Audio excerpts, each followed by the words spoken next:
Hello, everybody. Welcome back to another episode of The Market Close. It is Monday, September 23rd, 3:45 p.m. I'm on time today. Well, it's been a fun day, and maybe I'm on time because I had everything set up, ready to go, because we've got something to talk about. And of course, you guys know what we have to talk about. It is Palantir. That is our first segment of the show today, coming in at $38. Now, the stock's not at 38 anymore. It's at 37.88. But for a good hour, about an hour and a half, we were chilling at $38, hit a high of 38.19 today. This was the run we had today. So we opened right here at around 36.70, falling from like around that 37 range, bottomed at 36.21 at 9.05 in the pre-markets, then worked our way up all the way to 38.19. Now it's at 37.90. We got 14 minutes left. We'll see if we end up closing at this $38 level. But pretty exciting, dude. I mean, it's pretty damn exciting. I've had a lot of interesting conversations today with people who are up lots and lots and lots of money on Palantir, and they're just not sure if they should sell covered calls. What should they do? Look, it's a hell of a predicament to be in, and I get it, but it's also a fun predicament to be in, right? Because now we got to figure out how we're navigating this. How's everyone doing? Thank you, everybody, for being here. We got a lot to talk about. Got some macro stuff to get into. We have some other stocks that are moving. Google is down. How much are they still down? They were down 0.5% last time I checked. Right now, Google, down 0.65 because there's some startups that are trying to take away market share from Google. And, well, the market's a little scared that Google search monopoly is getting hit. So we'll go into that, talk a little bit more about that, and then get into some of the news around Intel as well. That was some news we had last night. Also, Tesla is just doing great. Tesla right here, 249. Does Tesla close at 250? I think it would be pretty damn cool if we can get it to close at 250. We got 13 minutes left. A $38 close on Palantir, 7 cents away, and a 250 close on Tesla, which is about 50 cents away. Would be incredible. But let's see if that ends up playing out. All right, so on Palantir, 37.93. What are my thoughts on this? First of all, I mean, in the morning, it seemed pretty obvious that Palantir would get to 38. It broke through the 37.50 wall. There was 57,000 shares there. Easily broke through the 22,000 share wall, and as soon as it broke through, it started running. So from a technical perspective, even looking at the order book flow, it seemed like it was going to happen. Now it has happened. And my broader thoughts are, I think it has a shot to keep running if we avoid a recession and the market keeps going higher. You guys know my thoughts about valuation. Valuation realistically, unless you have a very long-term trajectory, does not make sense in the short term. $85 billion is a bit much to be paying for a company doing less than $500 million in profits, with most of those profits coming from treasury bills.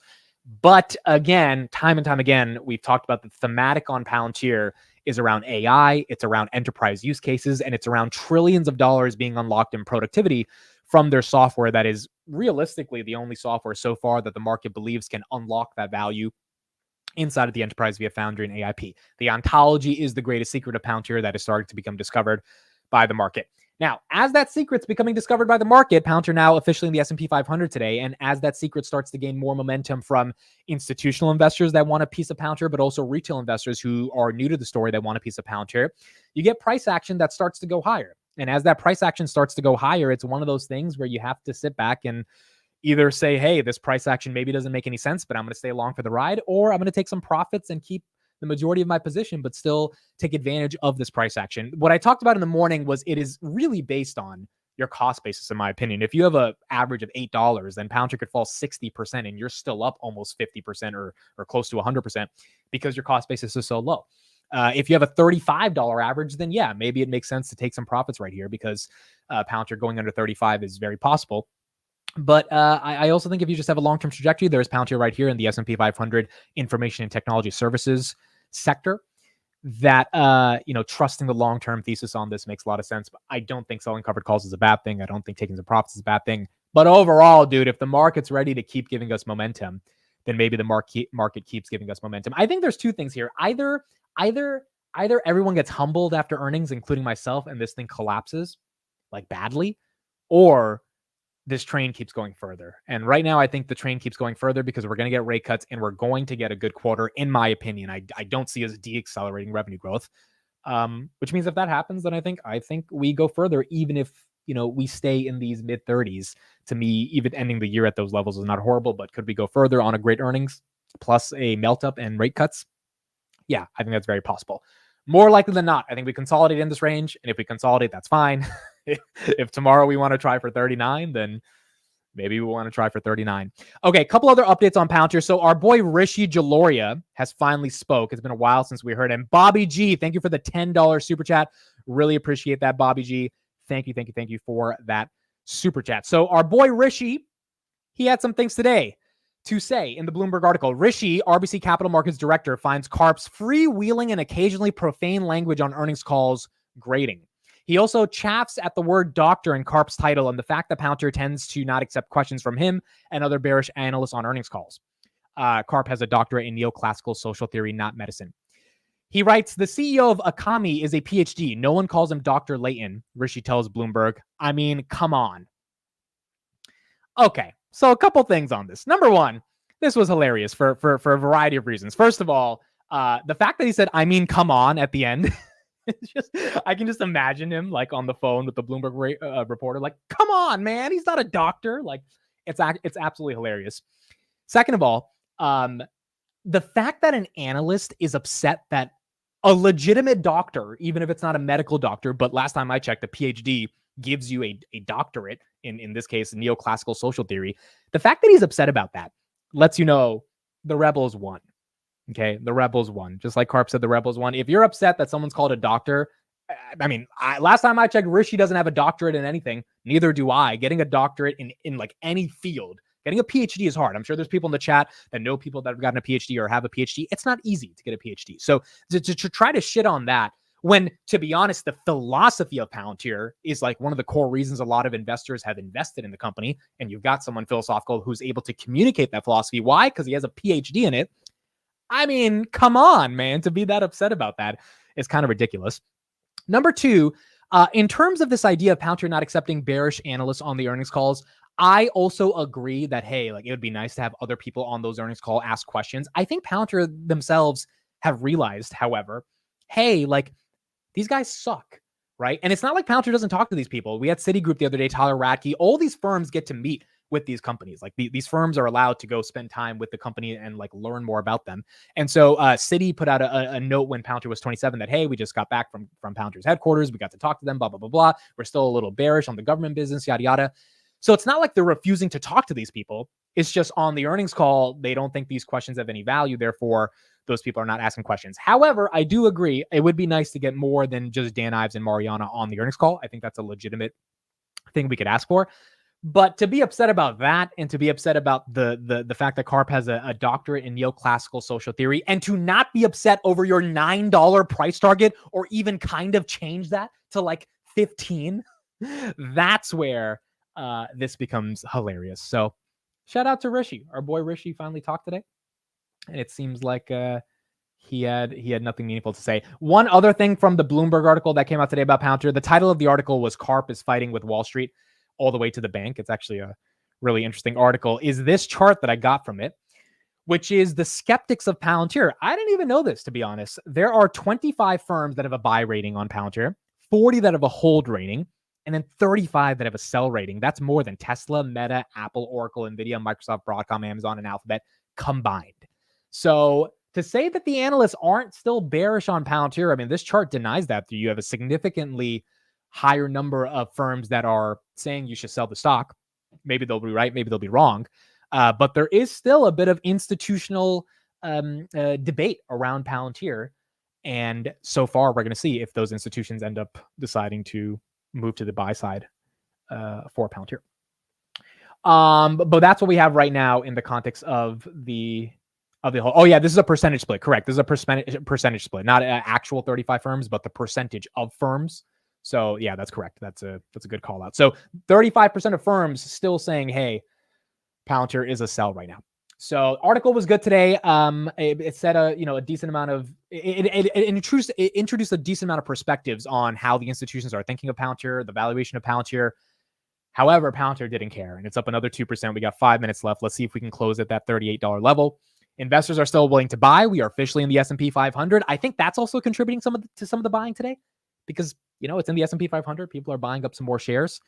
But I am curious, and I would love to know your perspective in the chat. Who do you think is buying? I mean, I tweeted that on a little bit a while ago on Twitter. I posted, like, who do you think is actually buying this stock right here? Is it a whole group of new retail investors?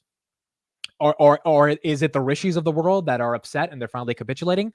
Or is it institutional FOMO that's massive right now? And you could argue that it's a little bit of both, but we haven't seen these levels in 3 years. So obviously there can be massive price discovery waiting to be found with Palantir. It hit a high of 38.19, right now at 37.95. You've got buyers. You do indeed have buyers. It will be interesting to see if a Kathy sold today. Kathy's sold over 300,000 shares over the past couple of weeks. I don't know. Maybe she ends up selling today. We'll find out at 8:00. But she has been trimming some of her Palantir, and she's been buying Shopify instead. Where's Tesla right here? Tesla's 30 cents away from 250. Let's see. Maybe we get a Palantir close at 38, a Tesla close at 250. We'll talk about Google after the bell, have a couple other different headlines. IWM has not been able to catch a bid today. NVIDIA's barely up, but NVIDIA's green. SMCI is up about 2%. Rest of the market's been kind of flat to red. SoFi, just disgusting day for SoFi, down about 2%, 1.61. I don't know. SoFi is going to need some more momentum, but SoFi not being able to hold up above $8 right now. Microsoft at 433, Apple at 226. Meta had a good day after they got upgraded. They're still up on the day, 563, but they were at 572 on the day. Now they're a bit down. Robinhood's slightly green on the day. Robinhood was at 23, and now it's at 22.74. I think people took some profits on Hood. I also think, again, the way Hood explodes, in my opinion, towards the end of the year is if we are kind of confirming a soft landing and you get the S&P legitimately confirming that it's not just hovering above all-time highs, but it actually is sustaining all-time highs. I think when that happens, along with the summit plus another 40% growth quarter, Hood has a really good year. But we're going to have to see. It's up about 60% from the lows on August 5th. So it's had a nice recovery, but to get to those new levels, we need to see the market confirm a bit more of a soft landing. If that happens, I think you'll see more momentum. Shopify right here at $80, UPS at 128. We have gold right here trying to hit an all-time high as well. Rocket Lab 755, that's up about 1%. CrowdStrike down about 2%. Understandable. That was up about 10% last week. Tesla, wow, 5 cents away from 250. Let's see if Tesla and Palantir can put it off. Palantir is 9 cents away. Palantir is 9 cents away. Tesla is 5 cents away from closing at 250 and at 38. Amazon also, Amazon's been having a great day, dude. 194 on Amazon. Maybe the Bezos wall is not going to be the hurdle this time to break above 200. But if no recession and we get more rate cuts, I would imagine Amazon breaks through that $200 wall and people finally buy up those shares that Bezos has for sale. But at least on today, Bezos has not been the thing that's been stopping Amazon from gaining momentum.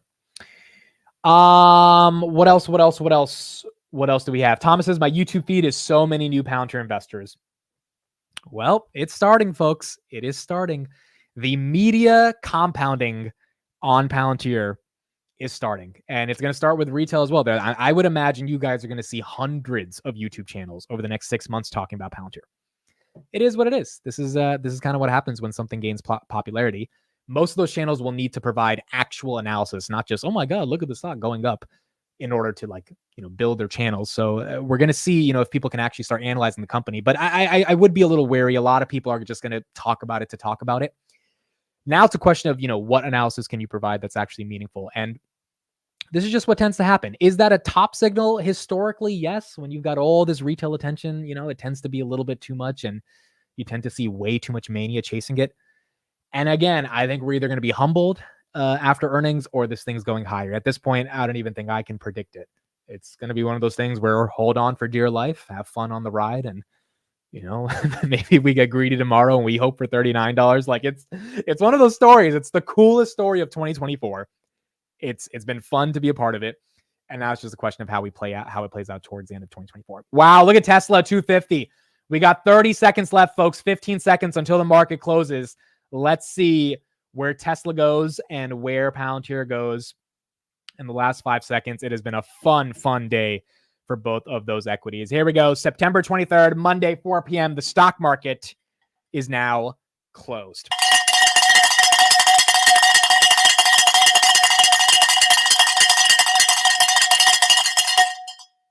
Tesla closes at 249.97.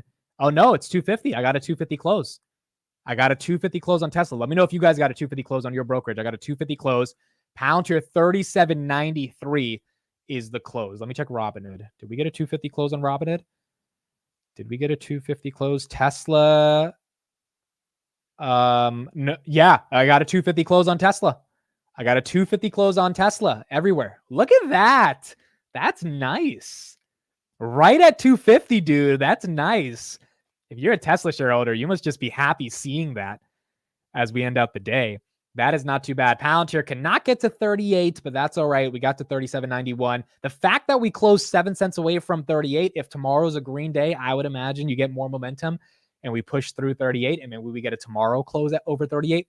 If we get a little bit of a sell-off tomorrow, then maybe it capitulates in that 36, 37 range. But 37.93, not bad. We did hit 38 for a good hour and a half. 38.19, closing at 37.94. And then you got Tesla right here down just a little bit after hours at 249.84. But it's really nice to see a 250 close on Tesla. I mean, we have not seen that in a very, very long time. Trading View at 249.99. Schwab at 250. Not bad at all. 249.96 for some of you. Some of you guys have 37.95s. Not too bad. It's fun, dude. It's really fun. I mean, seeing Tesla and Palantir, which I believe are two of the most important AI companies on the planet. Palantir for the enterprise, Tesla obviously for FSD. I mean, like that is the use case of AI beyond ChatGPT that is real. It seems like the market believes that they're going to unveil a legit plan to roll out FSD either in Austin or Vegas or San Francisco on 10/10. And I think if that's the case, the market's going to be really excited because then they can at least project numbers, and those numbers can turn into valuation estimates, and those valuation estimates can increase price targets. That's kind of how it goes. And then for Palantir, the market's just excited that AI has a use case from a software perspective. The other thing Palantir has going for it is that a lot of the market's kind of fed up with the semis in terms of the sort of GPU revolution all being hardware-based, and they want to see the software applications of these chips. You can see the semis right here, kind of a flattish day for most of the semis, but relatively green. NVIDIA right here at 116.26. Until the market really sees the software applications of these GPUs, I think they're still going to be skeptical on the ROI of AI. And Palantir is one of the only companies actually showing off those use cases. I should be having Chris Camillo tomorrow on the Market Open. He is the founder of Dumb Money, and he put out a podcast 2 weeks ago talking about Palantir. I'm pretty sure I'll have him tomorrow. If not, then it might be scheduled for a couple days from now. But tomorrow, 10:30, he should be hopping on the Market Open, and he'll give his thesis as well on Palantir. Do you know about Poet Emit? It's up 40%. Yes, I know about Poet. I don't know anything about the stock. So if you got into Poet, congrats. I'll do some digging on this. I don't know much about this. It is a small cap. It's under 500 million.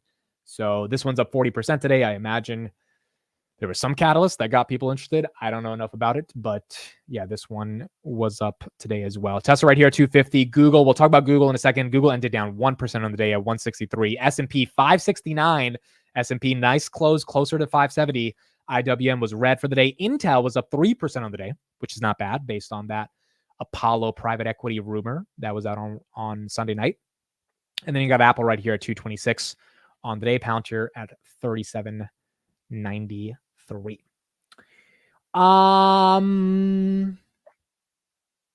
Cool. So that's what we got on the close. Let me just take a look over the Mag 7 close as well, and then we'll move on to some headlines. So Microsoft closed a little red. Meta was green on the day, even though Meta gave up a lot of its pump, but it was at 572. Google red on the day. Amazon green on the day, up 1.19%. NVIDIA green on the day, and then Tesla kind of led the way for the Mag 7, up 5% on the day. Where is DJT? DJT down another 10% today. Yeah, it was down 10% last week, down 10% today. So this one's having a little bit of a tough path. SMCI was up 5% on the day. Now it's up 2%. So it gave up a little bit of those gains as well. And then Micron actually led the semis today, up 3%. They have earnings in 2 days. So we'll see how their earnings go. They're down from 150. So if they have any good earnings numbers, you would imagine they get a little bit of a pump, but they are up 3% on the day going into earnings in a couple of days. And then we've got Bitcoin holding on to 63,300. Options on iBit, I believe, are going to be available very soon, if I'm not wrong, like this week. So Bitcoin options on the ETFs are going to be available soon. Let me see if it's available right now. No, not available right now, but I believe this week it's coming out, and that should be a catalyst as well for Bitcoin. I'm kind of pumped for the Meta event this week. Are you streaming it? Yes, I will be streaming it. I believe that's at 1 p.m. on Wednesday. So I'll be streaming that, and we'll see if there's a new evolution of the VR Quest stuff that Meta's working on. I would imagine there is. And so we'll take a look at what Meta's got going on. Okay, so let's talk about Google, because Google's had a pretty tough day. And interestingly enough, it's because Perplexity is apparently coming for a little bit of their lunch in the advertising sector. So let's take a look at this, and then we'll keep going from there. But that may not be the only threat to Google's core search ad business. AI search startup Perplexity in talks to introduce sponsored questions in a bid to cut into the search giant's massive share of the digital ads market. Deirdre Bosa has more in today's Tech Check. This is, Deirdre, the risk that investors have been keenly focused on. It's essentially the existential risk, right, that Google faces. So essentially, as you mentioned, there's regulatory risk as well. Pressure's coming from all sides. Now, a source confirmed to me that Perplexity is in talks with major brands like Nike and Marriott on that new advertising model that would allow them to pay for sponsored posts. The Financial Times reported these names first. Currently, the startup makes money through monthly subscriptions. So diving into the ad market would be a new, potentially more lucrative way of monetizing its viral popularity. It also takes a page out of Google's AI playbook. Now, Google's Gemini chatbot and AI overviews, they already incorporate links and answers that is supposed to align with the user's interactions. So ask it for brown boots in San Francisco. It'll give you links to stores in the Bay Area and the ratings on Google Maps. In the future, the idea is that companies will be able to pay to appear there, much like they do in those 10 blue links at the top of a Google search. I spoke to James Cadwallader, the co-founder of Profound. This is a startup that does something called AIO, or AI optimization, on behalf of companies that currently advertise on Google using SEO or search engine optimization. His company runs millions of prompts to try and figure out how brands show up in AI answers. Have a listen. The future we see is it will be a new pillar of the marketing experience where you have, paid search, SEO, performance marketing, brand marketing, influencer marketing, and then AI visibility will be a new pillar in every brand strategy. We believe that it will become the most important metric for every brand in the world. So this was really interesting to me, and this goes back to the problem with Google. Right now, I said a couple of weeks ago, if you're buying Google, you're being a contrarian investor in two respects. Number one, you're assuming the DOJ is not going to mess with Google, or they're going to have some type of settlement, and maybe that ends up happening, and that's going to be good for Google. Number two, they have a monopoly on search. And if you're buying Google right now, you're betting that companies like Perplexity are not going to be able to take away some of those ad dollars into quote unquote sponsored AI questions, which essentially is going to be when you ask a question, there will be a little box that comes up of, hey, do you want to ask this question? Or when you ask a question, there will be a box that comes up in the generative AI answer that is going to be sponsored before you get to the other parts of the generative AI answer. And that's going to be a different way of monetization. Now, one argument to hedge back against that for Google is, well, wait a second, Google can just do that themselves. They can implement all this AI stuff into their search technology and show you sponsored ads. Yes, the problem is their current search business of 10 blue links and pay-per-click ads, that's printing money. And the transition between that business into the generative AI advertising business, that's going to be a little bit of a transition. And we don't know if the unit economics on that are anything near Palantir right here, 37.90 after hours, what their current search business is.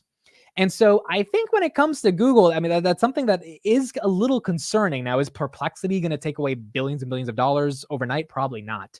But the broader thesis I think investors are scared about is, hey, if this starts to chip away even a little bit, you're going to see deaccelerating growth and what's left of Google if the search business goes away. So I don't think it's an existential threat for Google yet, but I think it's something that the market's a little concerned about. And that's why we saw Google go down 1% today. As soon as that news story broke at around 12 p.m., we saw Google take a little bit of a hit. Oh my goodness, Snowflake convertible note offering? No way. There's no way they did that. There's no way. Oh my God, they did that. Holy crap. Wow. Snowflake. This is not what investors wanted to see. $2 billion convertible debt offering, down 4%. Proceeds to fund cap call transactions, share repurchases.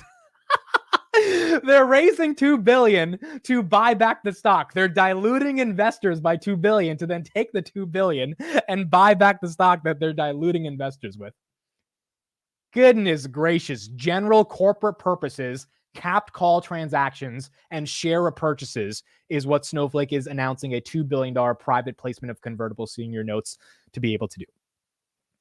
This is just disgusting, bro. This is just disgusting. I mean, like, this is a company that's not even profitable. This is a company that is not even profitable. The notes convertible into cash or stock aim to reduce potential stock dilution. Oh, well, yeah, that makes a lot of sense. I mean, let's dilute people by potentially reducing our stock-based compensation. The way to do that is just hire talent and make sure that the talent is aligned with the mission and not pay your salespeople, which is over 3,000 of the 7,000 employees, so much stock. But if you don't pay them in stock, they're not going to stay. And so they're in a bit of a conundrum here. This moves aligns with Snowflake's ongoing stock repurchase program, which has $2.5 billion remaining. The offering is for qualified institutional buyers. So they're going to have to figure out how to sell 2 billion of these convertible notes to institutional buyers that want to buy at these prices. And that will put 2 billion of cash on the balance sheet, and that will allow them to buy back stock and potentially lower or at least mitigate the amount of stock-based compensation they give out. This is a short-term solution to a very deep problem, and the deep problem is twofold for Snowflake. A, they are not reaccelerating growth. That is bad. Really bad. Palantir is doing the opposite. They're reaccelerating growth. B, they might not have a legitimate platform that is set up for the AI revolution. Now, again, a lot of companies use Snowflake. It's not like Snowflake's going out of business. They're going to do close to $4 billion in revenue. I do think it's, I don't want to say undervalued, but on the technicals, down 40, 50% of the year, any good news could pop it back up. But if they are not having a full-on suite of tools that enable it to become a legitimate AI platform, plus they can't get rid of the stock-based compensation from all the salespeople they have, then, it's just a stock that's in long-term decline because you're asking yourself, what is the future for the company? Like, really, what is the future for the company other than diluting? And when you do $2 billion worth of dilution, it's just aggressive, bro. Very aggressive. Very, very aggressive. Siddharth had weekly puts on Snowflake. All right, congrats. There you go. What strike, Siddharth? Because those should be printing pretty nicely. Now, I would understand a $2 billion convertible note raise if the stock is if the stock was up a lot this year. Snowflake stock is now down. Is it down 50% this year? Snowflake stock 40%. When you're down 40%, so this is the thing with carp selling, right? One of the arguments I made around why carp selling is not that big of a deal is because, first of all, carp can't even time the top. Carp sold at 36, stock's at almost 38. So you are getting a better deal on selling your stock than carp. Your average is probably not in the pennies, but still, the point is, carp has brought everyone along for the ride. And if you want to sell with him, you can sell with him, but you can't say that he's cashing out on retail investors that don't get to cash out with him, right? If you choose not to sell, that's your choice, but you get to cash out with him. Snowflake diluting while the stock is down 40% year to date is taking everyone down the ride, but unfortunately the ride is a roller coaster that just keeps going down.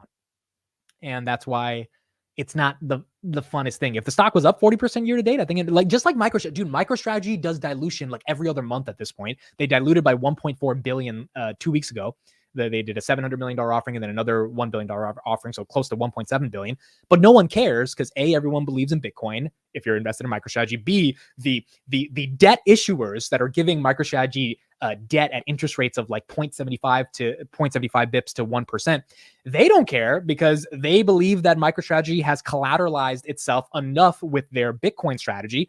And if you believe Bitcoin's going to go up, then the dilution doesn't matter because even if you buy MicroStrategy at 140, it's going to be like $300 if Bitcoin goes to 100,000. That's not happening with Snowflake. Snowflake is in a whole different situation. They don't have any Bitcoin thesis and they don't have any organic growth that the stock has appreciated from. So not the best thing to see. Does it have to be down 5%? No. I mean, maybe it recovers from here. This is some short-term action. I don't know if the stock has to continue to be down. It's already recovering a little bit. We got some green candles right here. So some buyers stepped in at 107.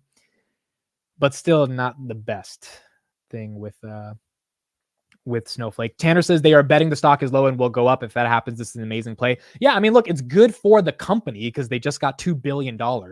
And if they believe that this is the right time to buy back stock, or this is the right time to do this offering, then maybe it works.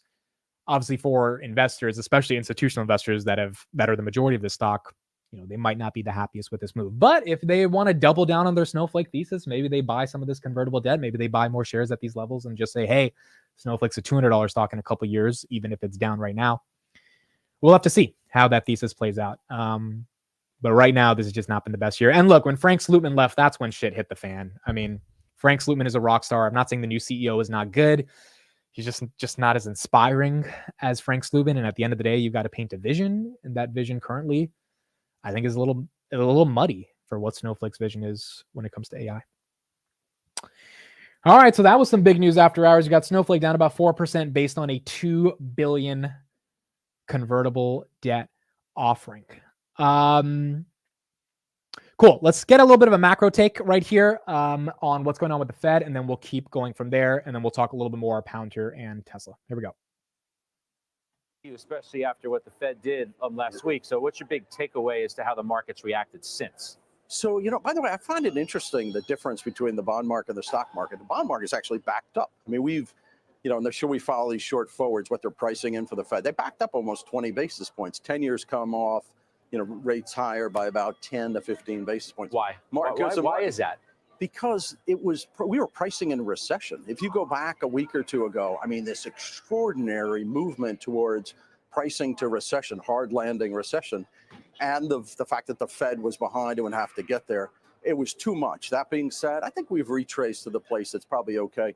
I always get a kick out of that, where the bond, people say, well, the equities are rallying because Fed's moving. Well, the bond market already knew, it was already in the price that they were moving.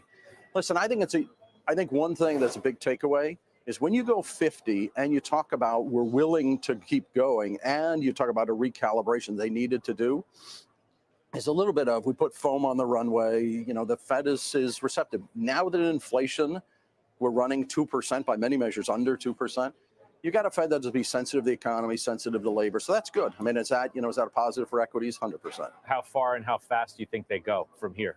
Listen, I find equities just okay, not great. I mean, for years we talked about the Fed, but you can talk about equity. Go ahead. Well, given what you said in the first answer, why do you just see equities as okay? That's somewhat surprising given what you said. So the best way I value equities is I always look at cash flow discounted by the cost of debt. Today, the cost of debt is still elevated because of where the Fed is. And then if you look at multiples, it's just not, the equities aren't that interesting. You're still throwing off good return on equity, 18%, 19%, but you're trading at price to book of 5 times price to book. You're paying a lot for it. You talk about 24.5 times PE off of trailing, 21.5 off of forward, but that's assuming 15% growth of earnings.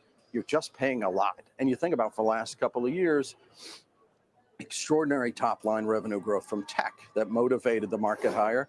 Listen, I think the numbers will continue to be good, but the market's pricing that today. So they're just okay. If you said to me, I did a presentation called Moving the Needle, would I buy more yielding assets? I definitely would buy more yielding assets because they're at better price than equities today. Okay. Now, the one interesting thing there that's really important, and then we'll talk about what 2 of the Fed speakers said today as well, is that if you take out the Mag 7, S&P's PE is closer to 18, not 24. 24 is aggressive. 18 is the 20-year average that it's been trading at. So the question then becomes, do we see a rotation from that Mag 7 into the other 493 names? They put up better earnings growth than the Mag 7, which is very possible given that rate cuts are starting to come down the pipeline. And then if that's the case, the broader S&P can expand, which means even if, Microsoft doesn't expand aggressively, the other 493 companies do, which helps the index. I think that's possible. I think that's very possible, especially if we avoid a recession. We got to avoid the recession, but if we do that, I think towards the end of the year, that is very possible as well. We had 2 presidents speak today. Fed President Goolsbee said many more rate cuts are likely needed over the next year. Rates need to come down significantly. Fed President Kashkari also said, even after the 50 bips of cuts, we still believe we are tight on monetary policy. Here's my question for the chat. Does Goolsbee and Kashkari both agreeing that we need to aggressively cut? Is that a bullish thing or bearish thing? I can get the perspective for why it's bearish. Like 2 of these guys who historically haven't agreed with each other now are agreeing with each other and they believe we should cut means, hey, economy's weakening. It's time to cut. That's not the best thing in the context of recession. However, I also think Goolsbee was advocating for a cut for a while. And so now we finally got it. Makes a lot of sense. Kashkari being one of the biggest hawks on cutting rates all year, I think inflation showed him going down to 2.5%. It is just making no sense to be this restrictive. So rather than them thinking there is this massive economic conundrum that we're going to run into with unemployment, Goldman Sachs today said we're probably going to add about 130 to 140,000 jobs over the next 4 months. Maybe they're just coming to the conclusion that the Fed beat inflation. They beat it. They beat it pretty aggressively. They were late to the party with raising rates, and now they want to be early to cut because they're seeing, and they're probably a little bit late right now. Well, that's why they did 50. But CPI at 2.5, probably coming down to 2.3 in 2 weeks. It makes no sense for the Fed to have 5.5 cuts or 5.5% interest rates. So as always, they're probably late to the game, but I don't know if them agreeing is super, super bearish in terms of them coming together to decide that it's time we start cutting. S&P 500 right here at 569.35. Palantir down a little bit after hours. Amazon down a little bit. Meta's up a little bit. And then Snowflake right here recovering just a little bit. It was down 5%. Now it's down 2.5% right now. Again, it's good for Snowflake to do this convertible debt offering at these low prices. That is good for them. That is not the best for shareholders, right? Now, you may argue if you're super long, that is good for shareholders because it can do yada, yada, yada in the future and it gives the company more operational flexibility, whatever. But, you know, I'm assuming shareholders that are down 40% this year are not like the happiest with this happening. But in Snowflake's defense, it's good for them to do it right now, given the stock is lower.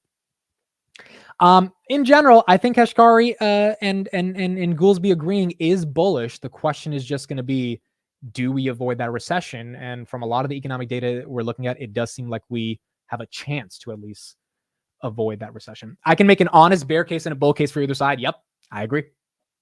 100% agree. You can make an honest bull or bear case on both sides of the angle when it comes to the speed at which they cut rates.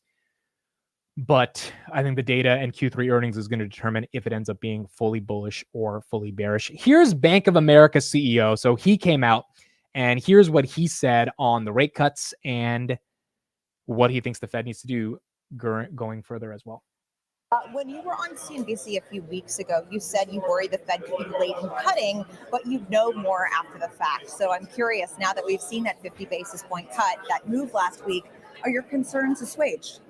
Well, it's a good start, as the words say. And I think our team increased. By the way, Bank of America has over $100 billion of loan losses on the balance sheet because interest rates have gone up. So for them, it really helps when rates come down.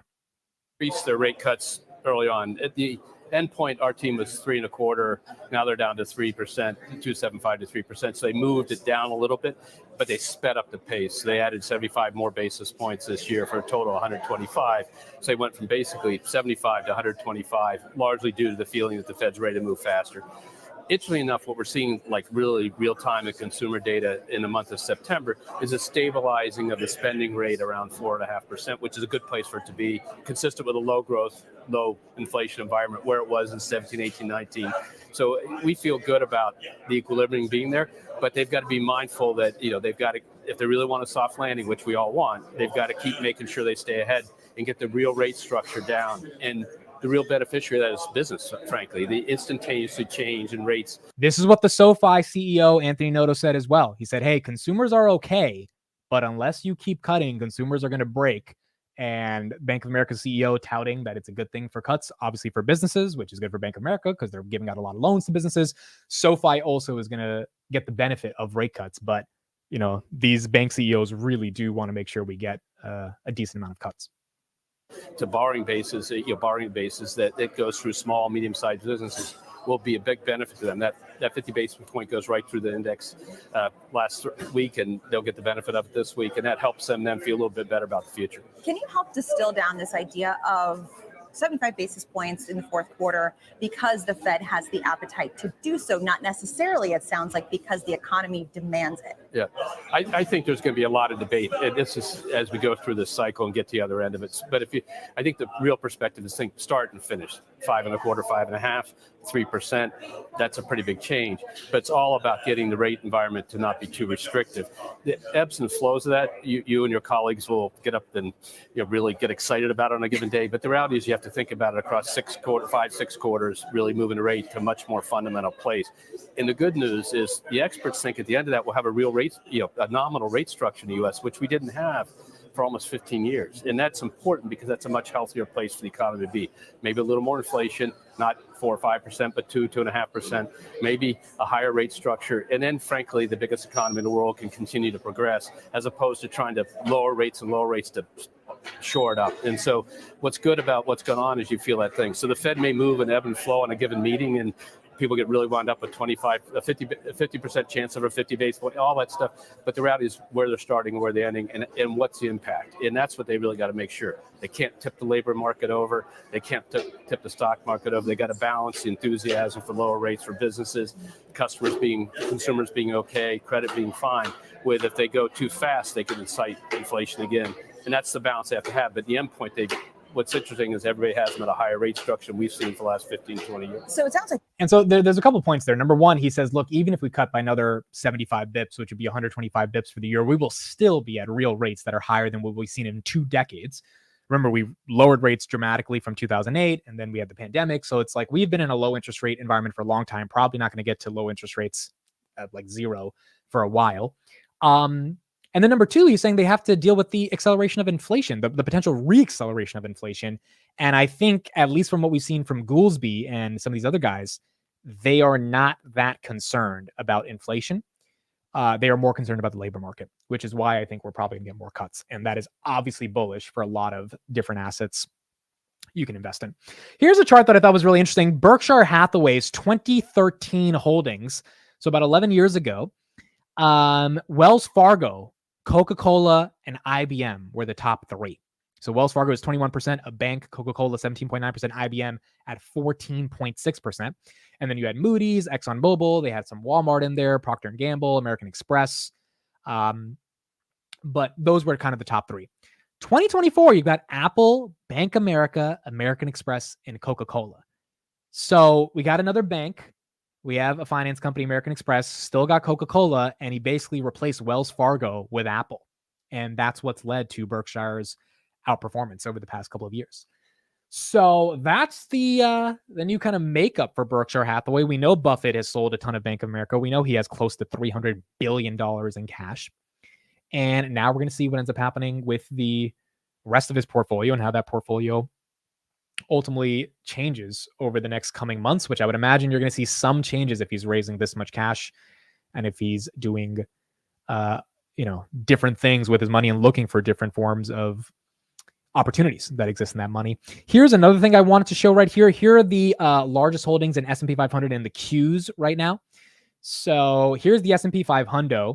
You've got Apple taking up a majority of it at 6.9%. Then you got Microsoft, Nvidia, Amazon, Meta, Google, Berkshire Hathaway, Broadcom, Eli Lilly, and Tesla. So kind of the top 12 companies in the world taking up the majority in the S&P. And then pretty much the same thing for the NASDAQ. Apple's a bit more at 9%, but in the NASDAQ, you also have AMD, Netflix, Costco, Pepsi kind of coming in there. But same thing, Microsoft, Nvidia, Broadcom, Amazon, Meta, Tesla, and Google. So really, those top 10 companies are taking up a majority of the Qs and the S&P. There's just the higher weighting in the Qs, which is why the beta exposure is a little bit higher. But that's the current holdings that we have in the S&P and QQQ. Would you rather have Buffett or Pelosi buying Palantir? Okay, that's a great question for the chat. What would you guys pick? I know my answer. I want to see what you guys think. I know my answer. If you had to pick between Buffett, that's a good tweet. I gotta tweet that, Dan. That's a good tweet idea. Would you rather have Buffett or Pelosi buy Palantir? I know my answer. I'm curious what you guys have to say. I think you guys know my answer as well. There's one person all day, every day that I would have buy Palantir. Palantir right here, 37.87 after hours, IWM at 220.69. Okay, pretty much the chat agrees with me. Come on, bro. We're having Pelosi. We got to have Pelosi buy Palantir. If Pelosi buys Palantir, she's basically telling everybody, hey, the government's about to give Palantir a lot of money. And because the government's about to give Palantir a lot of money, that is like the logical reason why I think she would end up buying it. Speaking of the government giving Palantir a lot of money, the CDAO, which is the Chief Digital and AI Office of the government, this is the same entity that gave Palantir a $33 million contract the day after the Maven contract they got for $480 million from the DoD. They unveiled a 10-year, $15 billion Advana Recomplete plan, essentially saying they want to spend over $15 billion over the next 10 years on one of their largest data platforms called Advana. I believe it is pretty obvious that Palantir is going to play a role in getting some of that $15 billion, or at least helping the CDAO organize how they're going to get, or how they're going to allocate that $15 billion in an effective way. This is the press release that we got a while ago on the CDAO. Where is it? It should be, right here. You guys see this? Yes, Palantir selected by the CDAO to participate in scaling data analytics and AI capabilities across the Department of Defense in support of their JADC2 strategy. They won a prototype for $33 million to rapidly secure and onboard third-party vendor and government capabilities into the government-owned Palantir-operated data environment to meet priority combat and command digital needs. It is very obvious that whatever the CDAO is doing, they're going to consult with Palantir. And if Palantir has the right contracts or the right capabilities to give them different prototypes for data systems that they want to build, Palantir is going to be a beneficiary of that money. So I think if Pelosi buys it, she's basically just confirming to us that, hey, we believe in Palantir, at least from a government perspective. The reason I wouldn't want Buffett buying it is because Buffett has said himself, he doesn't understand tech. He doesn't care about tech. So if they buy it, I don't even think they would have a real thesis on it.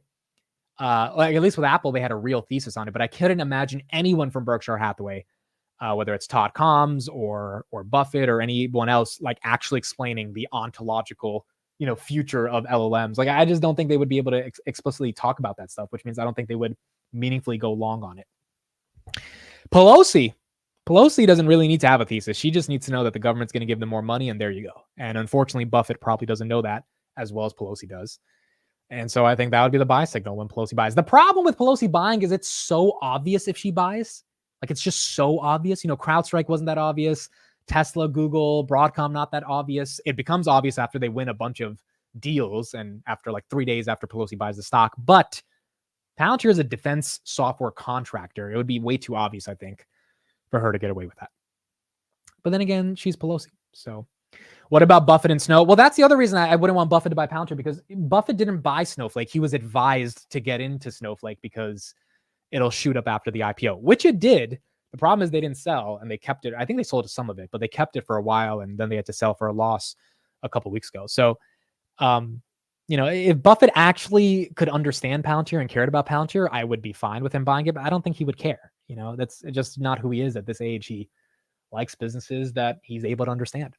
And with Apple, again, if you listen to how he talks about Apple, it was never about like anything other than the fact that they believed Apple was a consumer technology company that is producing a device. 45 out of the 90 billion in revenue they did last quarter was the iPhone. That is something that's very easy to understand. Everyone wants this phone. It's not cloud computing, relational database stuff. It's like, okay, people buy the phone. You make it for 300, you sell it for 1,000, you have 70% margin. Boom, there you go. Palantir is just a whole different game, I think, for Buffett to try to care about. Now, granted, he has $300 billion in cash. So, I mean, if somehow Berkshire hires some intern who's smart as hell, and they're 20 years old, and that intern somehow makes his way up to Buffett's office. Could you imagine if an intern could like orange pill Buffett or Tesla pill Buffett or Palantir pill Buffett? It's going to be hard. The guy's, was he 94, 95? He's he thinks in a certain way. And at that age, you don't change. But imagine that 300 billion went to Tesla and Palantir. That would be crazy, bro. That would be absolutely insane. But that's probably not going to be what we see. All right. So that's what we had on the headlines. We had that Snowflake news, which is quite surprising. Snowflake now, after hours, Palantir 37.87. Snowflake still down 2.5%. Snowflake basically at the level it was at last week. So this thing really hasn't affected them too much. Just perceptually doesn't look the best. Bernstein had a thought on NVIDIA. So data center revenues going to Q4. Here's what they wrote. Data center revenues into Q4 look very strong. When asked if they would indeed grow Blackwell by $3 billion into Q4, they clarified that they said several billion, not $3 billion. And also she suggested that Hopper, this is one of the people at NVIDIA, could grow quarter over quarter in Q4 in the context of the products growing half over half. We note that Bloomberg consensus currently has NVIDIA data center revenues growing at $3.8 billion quarter over quarter in Q4, and we would hence not be surprised to see upside here. So to summarize that, they basically think Blackwell can scale dramatically. And we're not going to know for Q4 until February 2025, but we will get guidance for Q4 in Q3. And Jensen did say Blackwell's going to ramp up in Q4. If it ramps up more than the $3.8 billion that the street's thinking of, yeah, we're probably going to have a little bit more momentum going into NVIDIA earnings. Now, where does the stock go? I don't know. I mean, the stock's been kind of stuck for a while. I don't know if good earnings is the right catalyst for it, especially because it's had a good year. But if they have a killer Q4 guidance, maybe that's the catalyst to get NVIDIA getting some more momentum. Has Kathy sold more Palantir? We will find out at 8 p.m. today. If you guys ever want to get the emails, just go to ARK's website and just sign up for the newsletter.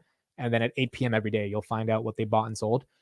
Or just follow me on Twitter and I'll post it myself. But she's been selling like a couple thousand shares here and there. I think right before AIPCon, she sold like 200,000.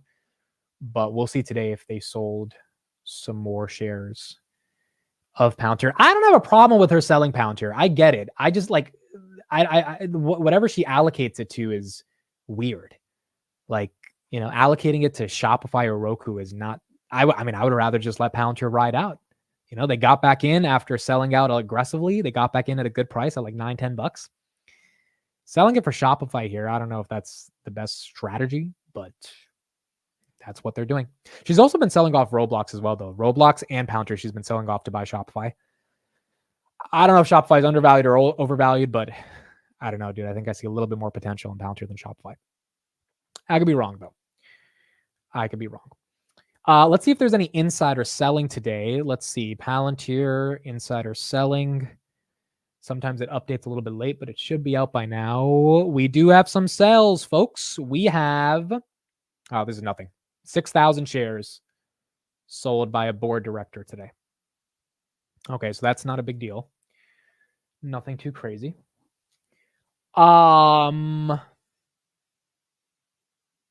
So is she selling due to regulation? She notes it with 2 stars if she has to sell. Yeah, so the only company she's been selling with those regulatory stars is Robinhood, because apparently a company that is a brokerage cannot be more than 5 or 15% of the overall gains of an ETF. I didn't even know that was a thing, but that's a thing. So whenever she sells Robinhood, usually she puts those 2 stars because she's like forced to sell it because the weighting is going up too much.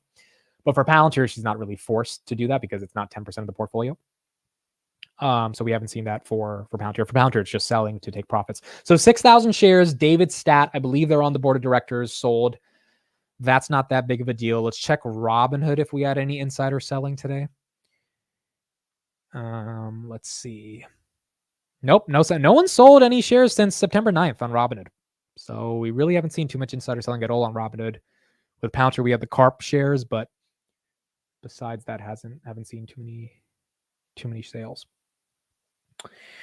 What else do we have? Okay, let's get an update on Intel. So apparently Intel is now in this weird world in which either Qualcomm buys them out or Apollo invests more, or they just do it themselves. Let's get an update on that.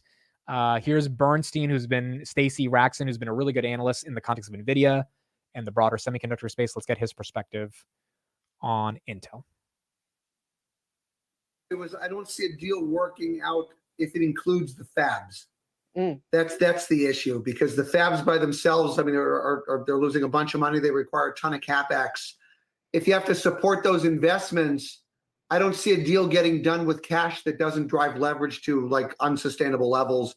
And if you do a deal with stock, it's massively dilutive. I just don't see it working out. And I don't know that I see a deal without the fabs is the problem, because what do you do with them? What do you do with the fabs, period? I guess that becomes its own question.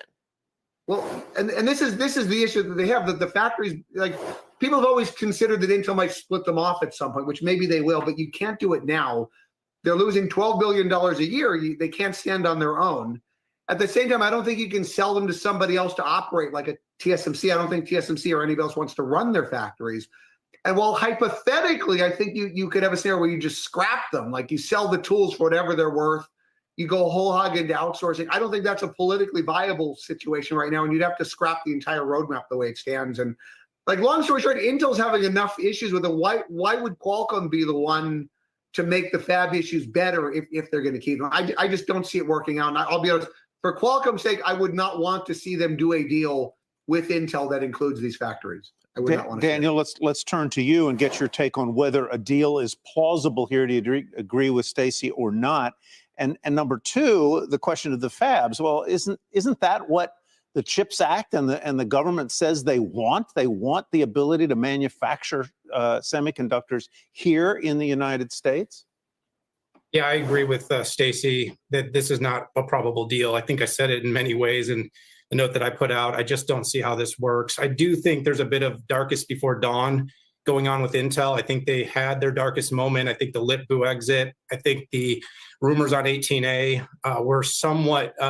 They got a turnaround last week when you got the AWS win, when they got the $3 billion from the DoD, when they did make the decision to separate the P&L fully and actually spin off a subsidiary. I called that a step function towards a possible spin out in the long run. But I think these are the steps that Intel need to make. And I think they may have actually seen the worst. And I know maybe this makes me an optimist. And Stacey, you and I have had this debate before. But I actually think this could be the darkest moment. It's actually moving in the right direction, Tyler. And somewhat, I think this has been good news. Now the Apollo news becomes much more realistic to me. Gentlemen, not to forestall that debate, but we're getting some breaking news out of Boeing and its latest offer to end their worker strike. Phil LeBeau has the details. Phil? Kelly, Boeing says this is their best and final offer to the machinist union that they have now advanced. 4 main points here. First of all, the wage increase, which was 25% over 4 years. The company is now increasing that offer to 30% over the next 4 years. They will also restore the annual bonus that was not in the previous offer. They will have a signing bonus that doubles to $6,000. Previous offer was for a $3,000 signing bonus. And Boeing will increase its 401k contribution to the machinists. There is one last note. This offer is contingent upon ratification by 11:59 Pacific time on Friday. So there you have it. Boeing says this is their best and final offer. So a couple things there. I agree. The Qualcomm buyout probably gives Apollo some leverage to be able to approach Intel with a meaningful offer to invest equity. And we will see over the next couple of days if that investment ends up turning into real dollars that go into Intel, hopefully not being too dilutive. Number two, the Boeing news is also really interesting. 30% increases on wages. It's up to the union at Boeing to ultimately decide if they like that or not. But I mean, it's not a horrible offer to increase your wages by 30%. Obviously, the unions have to come to the conclusion on if they like that or not. If that is something that is satisfactory to the unions, which Boeing right now is losing a lot of money a day because of the strike, then you should see Boeing hopefully get some momentum. It was up 2% on the day. The stock was at like 280, I think, at the beginning of the year. Now it's at 156. So it's been a tough year for Boeing, but they have had a turnaround in terms of leadership. And now they're trying to get their workers back to working. Market cap of $96 billion. This is one of the most important companies on the planet.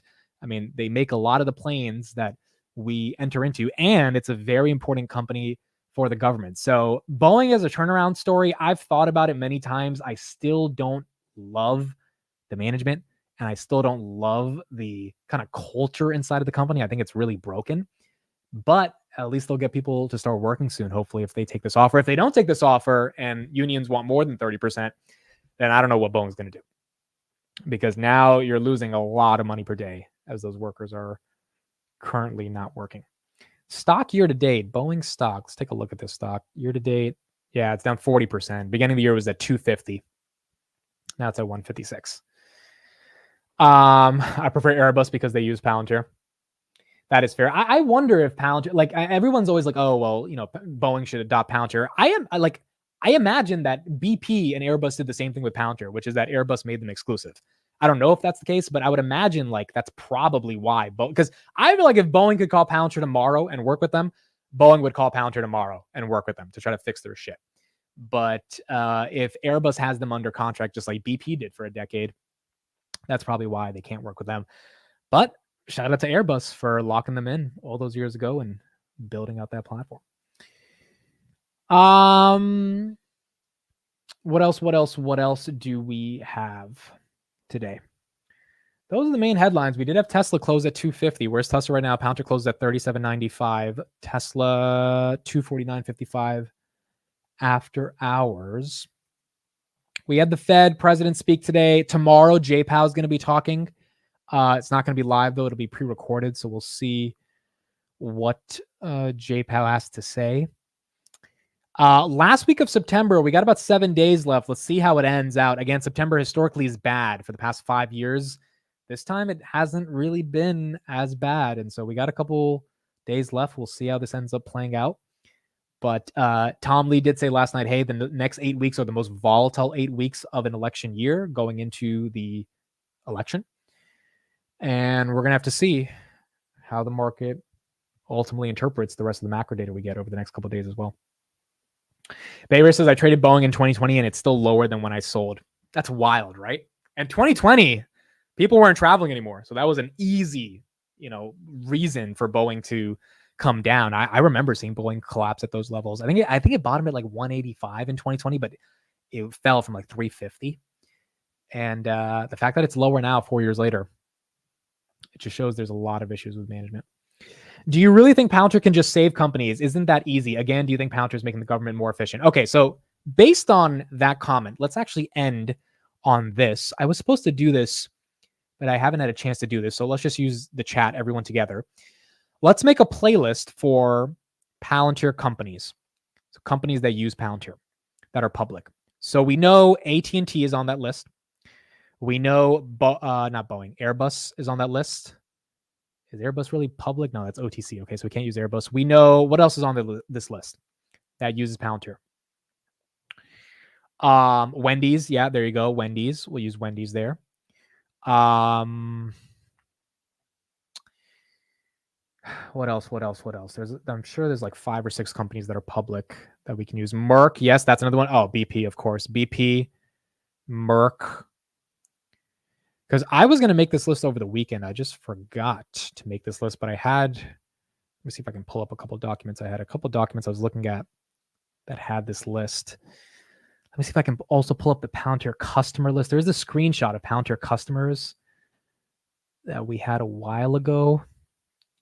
If I can find that, that'll make it easier as well. CPKC, Kinder Morgan. Yep, those are good ones. CPKC.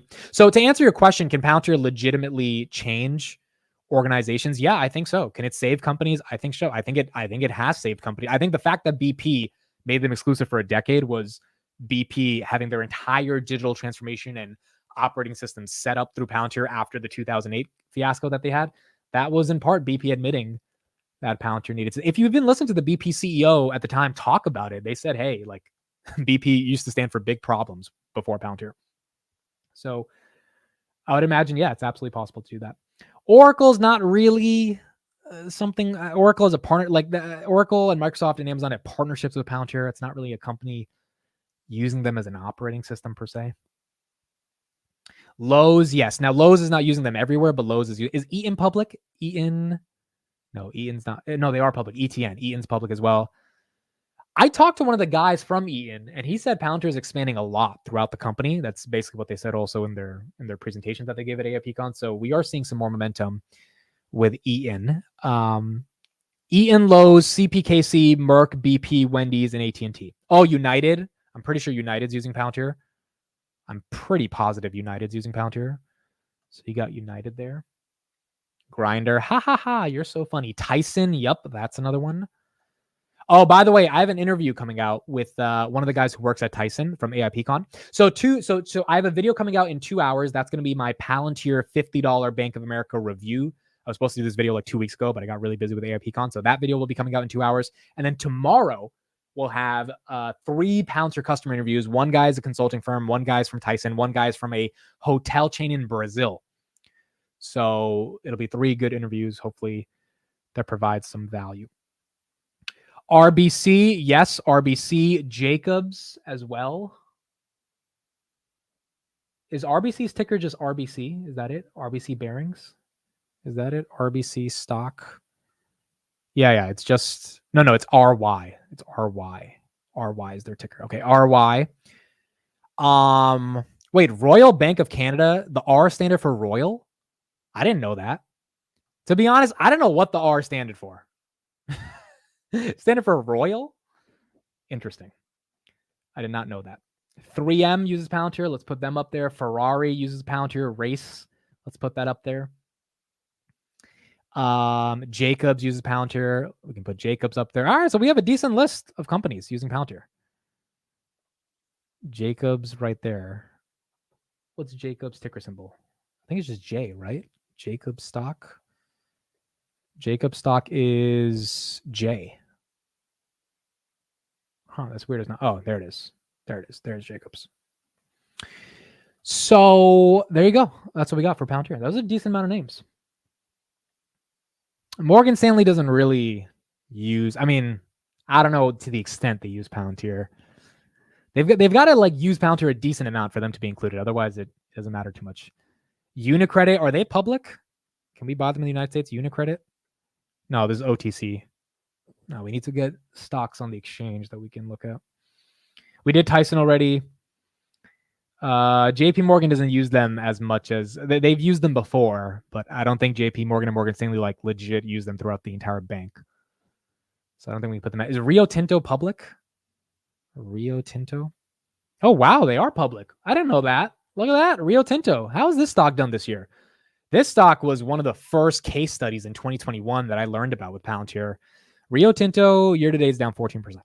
Okay, so not been the best year. Over the past year, it's up 14%, down year-to-date 14%. Over the past 5 years, up 32%. So they started working with Palantir back in 2021. About 4 or 5 years later, they're up 30%, so that's not too bad. I didn't even know they were public. Some of the OGs will remember Rio Tinto. Rio Tinto is a very old case study, but I imagine they still work with them. And they're in Brazil as well. We did Jacobs. Hertz. Is Hertz a reasonable one to put up there? I don't know. I don't know if Hertz is using Palantir that aggressively. We're probably going to have to make another list because this one's, we got 16 names here. But yeah, maybe we can put Hertz on that list as well. John Deere. Dude, I need to find that picture. There's this picture of all these Palantir customers.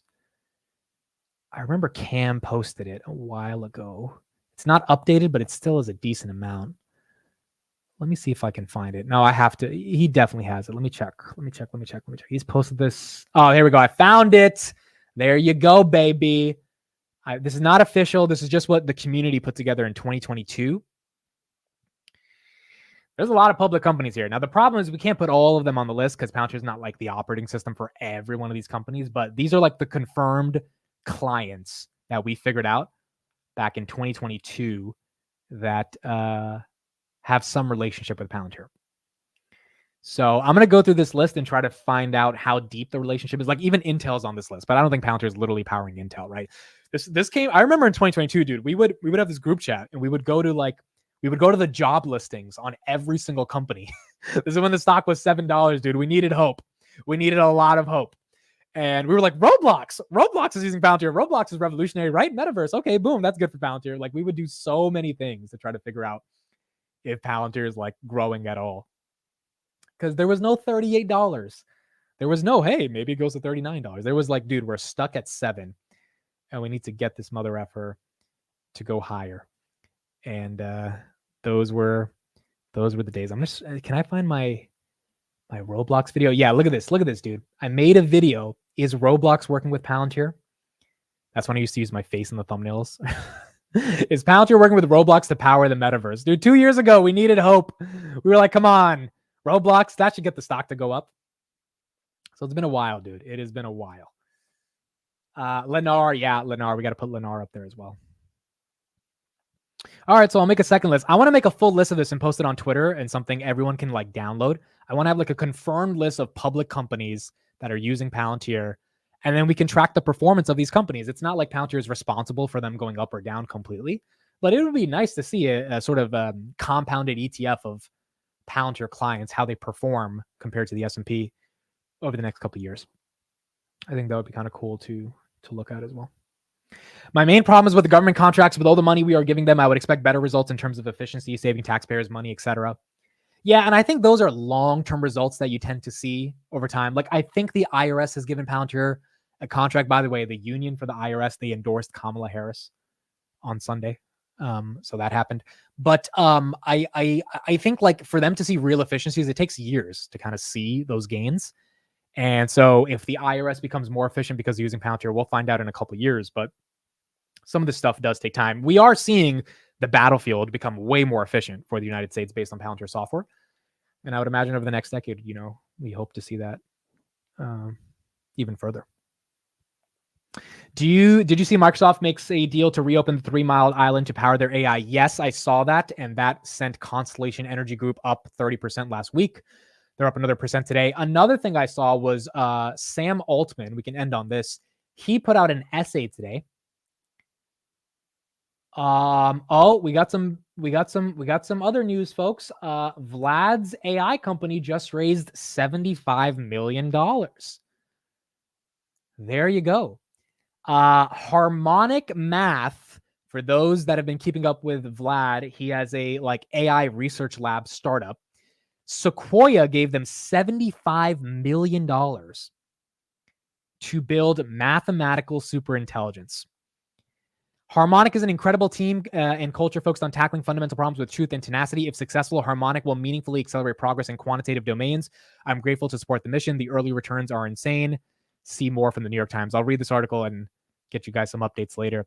I like this. And the reason I like this is because I think financial LLMs, if you've listened to Vlad kind of talk about the problems with LLMs in general, especially when you bring up numbers, the problem is the quantitative element of financial LLMs. Like, if I say, hey, give me a stock with XYZ market cap, with XYZ price of sales, etc., the LLM trying to derive all of that data through a large language model that is not really built on numbers and then give you a meaningful result is tough. And I think what Vlad's trying to do is figure out, how do we create a mathematical LLM that is more accurate for financial results? I think that's kind of the master plan here. I'm sure there's more he's thinking about, but that's cool. Not bad. So you got more money going into AI research labs, in this case, 75 million into Vlad's new startup from Sequoia. So here's what Sam Altman tweeted today. He put out this essay called The Intelligence Age, put this out this morning. And I'll link it in the chat, but the last part of this article was really interesting. As we have seen other technologies, there will also be downsides, and we need to start working now to maximize AI's benefits while minimizing its harms.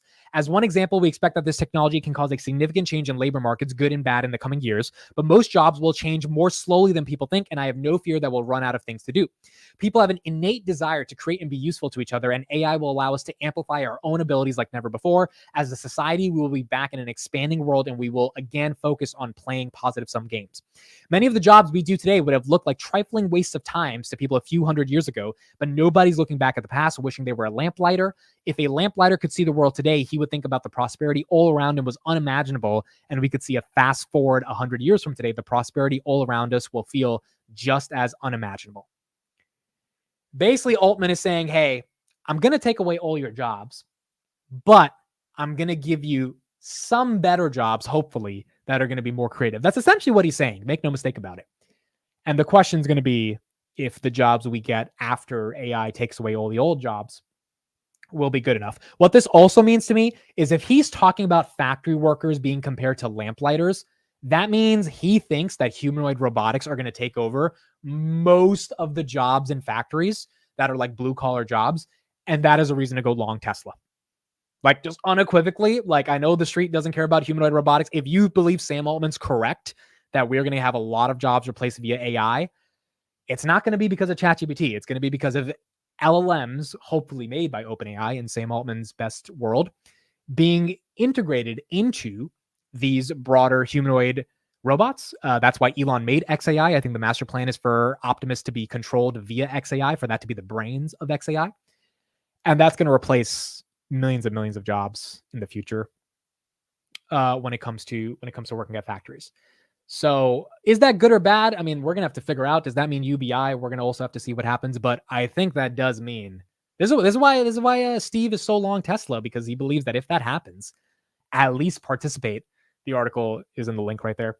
At least participate in some of the upside. And I think the upside goes to the robotics companies. Now, maybe Tesla gets taxed a crap ton because the United States government is not going to let Tesla get trillions of dollars of revenue in robotics while replacing jobs. Maybe that happens. But I do think partaking in the upside there makes a lot of sense. But I also think that's going to be years, if not decades away. That's going to take some time to get there. But we'll see how that plays out. Yeah, again, the opposite right here is that if we replace all these jobs and people don't have that much money, do they have enough money to buy the products that AI is saying are going to be so amazing, right? So that's another caveat there. And how do we resolve that? That's going to be a really tough thing to figure out. But at least participating in the upside is not the worst thing in the world if you own equity in some of those companies. Amit, are you still using Perplexity? Not as much. I use ChatGPT more often, to be honest. So it's not that I don't use Perplexity as much. I'm just using ChatGPT more. I don't know what it is about ChatGPT, dude. It's becoming a habit for me. So it's just one of those things that I'm starting to use a lot more. And I know a lot of people are feeling that with Perplexity, but the point is those are searches that are not going to Google. And that's something I think Google's going to have to figure out over the coming years as well. Bro, Marx already wrote about this. Well, Marx wrote about a lot of things. Our good friend Karl Marx, he wrote about a lot of things. Yeah, I mean, look, if we have to automate to make more money, I think that's what capitalism is going to produce. The question is going to be, how are some of those returns distributed? And then how can regular people that don't know if the government's going to tax Tesla or put out a UBI, how can you partake in that upside? It's by owning equity in the NVIDIAs and the Teslas of the world that make that possible. I think, honestly, that essay is why OpenAI got a $150 billion valuation. Sam Altman probably gets in the room with all these investors and he convinces them that AI is going to be so transformative that they have no idea how revolutionary it's going to be. And he's able to convince these people to give him more money. And if you believe in that thesis, then 150 billion sounds relatively cheap if you think it's going to go to 5 trillion. And so that's the other, I mean, going back to Palantir, like if you believe enterprises are going to unlock that much value, they're going to become that much more productive, and Palantir is going to be the glue to make that happen. Palantir is going to be growing way more than 30%. And when they are, the story is going to take off. Plus you put the CARP kind of cool angle towards it. Then you put the fact that there's a retail community, really believes in this company. You put all that stuff together. That's how you get to 85 billion in terms of the market cap. All right, that's it for me, folks. I'll have a video come out in a couple hours on Palantir's $50 price target from Bank of America. We'll go deeper on that. And then tomorrow we'll be back 8:45 for the market open. Nothing else too crazy happening today. We have Wednesday. We have a couple earnings. This week's we have some data. PCE on Friday is going to be important, but getting through September and then going into October is what's going to matter. And then we got 1 month left until the election's done. And then after the election, we'll see what ends up happening with equities. Final look at stocks. We've got Robinhood right here at a 22.71 after hours, down a little bit on the day, down 0.13%. Palantir ending the day up 2%, 37.95.